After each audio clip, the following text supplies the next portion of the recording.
Attorney Christine, are you ready? Yes, Your Honor. You may proceed, ma'am, with the continuation of your cross-examination.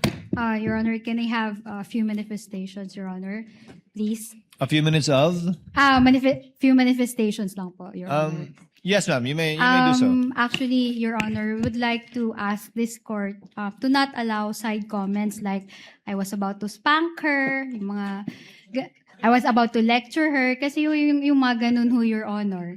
Wala ho yung lugar dito sa courtroom. Because we are all lawyers here, we are all professionals. Igalang naman ho natin yung kapwa natin na lawyer. Kung halimbawa, at kagaya nito, mas matanda ho sa akin si Attorney Kapunan. Maybe she has more years of experience. She has 48 years. I have 15. We should learn to respect each other and refrain from making side comments, so Your Honor. And that was captured by the media po. So that is our request, Your Honor, to just remind the counsel not to make those kinds of remarks. Thank you. Attorney Kapunan already, although you are correct, it was already heard since we're on TV. Attorney Kapunan withdrew that statement earlier, if I remember correctly. Yes, Your Honor. And in fact, I hope it was also part of the records that I promised to behave. Thank you po. Yes. Thank you, Your Honor. Thank you to both parties. So can you continue, Attorney Christine? Yes, Your Honor. Kindly do so, ma'am. You may proceed when you're ready. Ms. Eileen, kindly answer the cross-examination questions of Attorney Christine. Yes po, Your Honor. So,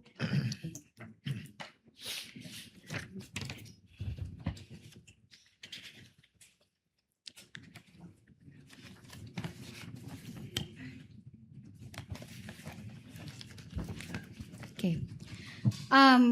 Hello, Celine. Good afternoon po. Okay, I hope you're fine. Apo. Okay ka pa naman, no? So, let's go to the liquidation of confidential funds. That is under section 6.2.3 of the JC. Pwede pong... Yes, I will ask my counsel to give you a copy of the JC. Please. Assisting counsel may approach. Assisting counsel for the prosecutors may likewise approach to view the document. Kindly peruse the JC under 6.2.3.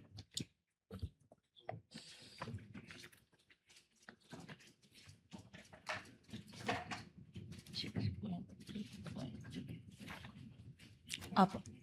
Okay. Under that provision, that provision enumerates the liquidation documents that should be submitted to the ICFAO, right? Opo, tama Okay. po. First is liquidation report, correct? Opo. Next, certified copy of the check and paid DV or disbursement voucher of the cash advance drawn for the CF being liquidated, signed and or approved by the head of office with certification by the agency accountant, stamped and printed on the DV. Is that correct? Opo, tama po. Okay. And number 3, documentary evidence of payments and certification from the HOA. And there is a format for that under Annex B of the JC, correct? Opo, tama po. Then physical and financial plan. Opo, Okay. tama po. And then certified copy of accomplishment report and its proof of submission to the Office of the President, the Senate, President, and House Speaker. Is that correct?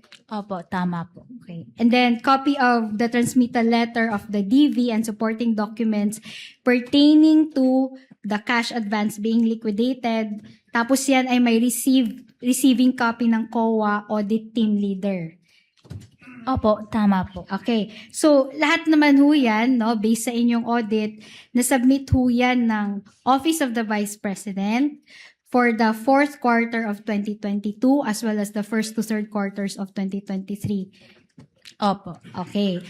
Nasubmit din ho yan when it comes to the liquidation of confidential funds of the DepEd for the first to third quarter of 2023. Opo, tama. Okay, thank you po.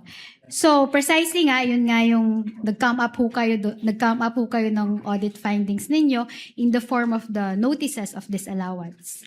Opo, doon na po ako pumasok sa notices of disallowance. Okay, so, can we go back to the second ND? Ralph, can you please give a copy to the witness? That is dated March 1, 2026. 31. 31, Your Honor. I stand corrected. March 31, 2026. Okay, do you have that copy already?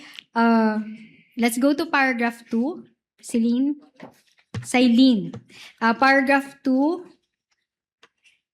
it says there, based on the results of our evaluation, with due consideration to subsequent information given under oath during the hearings of the Committee on Good Government and Public Accountability of the House of Representatives, the amount of 375 million is hereby disallowed in audit. Nakita niyo ba yan? Opo, tama po.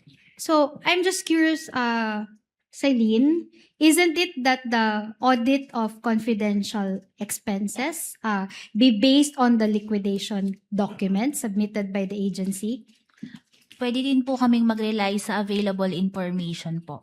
Mag-rely sa available information. Yes po. And yung information po na ito is galing dun sa Committee on Good Government and Public Accountability. Yes, I just cited that. I'll propound questions later.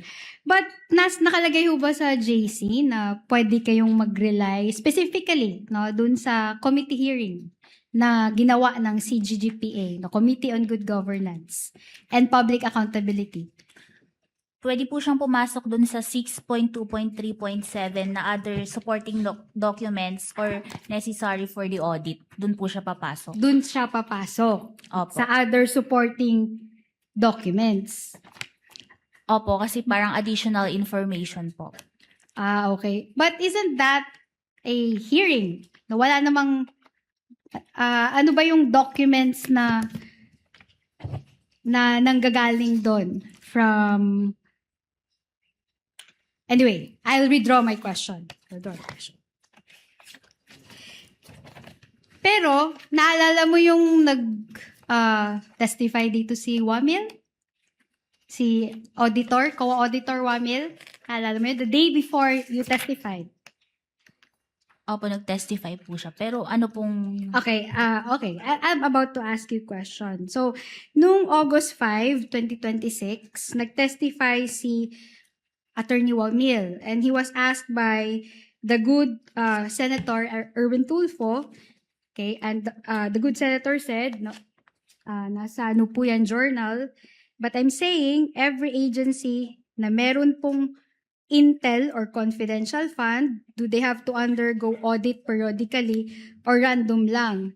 Dahil marami po tayong ahensya ng gobyerno na may intelligence confidential fund na hindi naman dapat.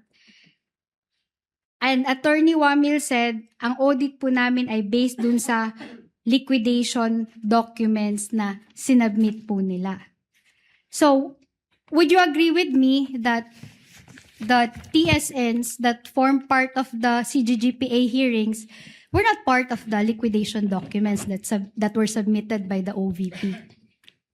Hindi po siya naging part ng submission, pero... Okay lang. Okay, I have to, okay na yun, no?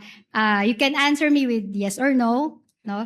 So, hindi ho part yon sa liquidation documents ng OVP. Your Honor, this question is misleading. This witness never testified that it is part of the submissions or documents submitted by the OVP or DepEd by way of liquidation of confidential funds. I She think never counsel testified that. counsel is quoting paragraph 2 of the notice of disqualification that they took into account. Based on the results with due consideration, they took into consideration the Committee on Good Government and Public Accountability report. Witness may answer. Yes. Thank you, Your Honor. Pwede pong pakiulit yung tanong. Sige, agree ho ba kayo na yung mga transcript of stenographic notes doon sa CGGPA hearing, Committee on Good Government and Public Accountability, hindi po kasama doon sa liquidation documents na sinubmit po ng OVP, Office of the Vice President? Hindi po kasama sa submission. Okay, salamat po. Hindi din po kasama doon sa sinubmit na liquidation documents po ng DepEd? Hindi din po. Okay, thank you. Let's go back to the notice of disallowance, please. Okay, can we go to the opening statement? Yung we have audited the submitted liquidation reports. Nakita niyo ho yan? Opo. Okay, so that opening statement says, we have audited the submitted liquidation reports and its supporting documents for the cash advances of confidential fund of the OVP for the period February 6 to 30 of the calendar year 2023 as detailed below. I am reading it right? Opo. Okay. So, okay. Based dito, no? Dito nga, no? Yung audit ninyo are based lang dun sa submitted documents. Opo. Based Okay. po dun sa submitted document. Thank you. Now, dun po tayo sa ND, no? May nakalagay, you can go over ho, no? May nakalagay ho ba na word yan na misuse of funds? Ground po ba yun ng disallowance? If you go over the ND? Wala po dito yung word na misuse. Pero during I'll ask you later, no? If I have questions on that. Not. Okay, thank you. So, wala ho doon, no? How about the word corruption? Mayroon ho ba? based po dito sa wordings ng ND, walang nakalagay Wala. po. Okay. How about misappropriation? May nakalagay ho ba dyan? Yung mismong word po na yun, wala rito. Pero, Mr. Presiding, Okay. Your Honor, please. Yun lang ho yung tanong ko. Your Kindly Honor, just answer the presiding. question, Ms. Eileen, so that we can move forward faster. Kung ano lang po yung tanong? okay po, thank you. Opposing counsel will have her chance at redirect. Okay. So, dun tayo sa acknowledgement receipts, no? Earlier testified that you reviewed the acknowledgement receipts, okay, which form part of the liquidation documents ng OVP at saka ng DepEd. Opo, tama. In fact, nag-come up kayo ng summary. Yes po, during my evaluation, tinabulate ko po yung acknowledgement receipts. Okay, and you have reviewed 1,823 ARs for the OVP. Tama ba yung number na yon? Ang pagkakatanda ko po is hindi ko makakuha yung total, pero, Pero more or less 519 sa first, 530 and 774 sa third quarter. The court will confirm 1,823 as manifested by the counsel for the panel of prosecutors. Okay, and for the DepEd, it's 1,824. Opo, tama po. Okay, for a total of 3,647 ARs. Yes po, for the Okay. for the 2023 po ng both Yes, that's- OVP and DepEd. That is I'm about to ask that, no?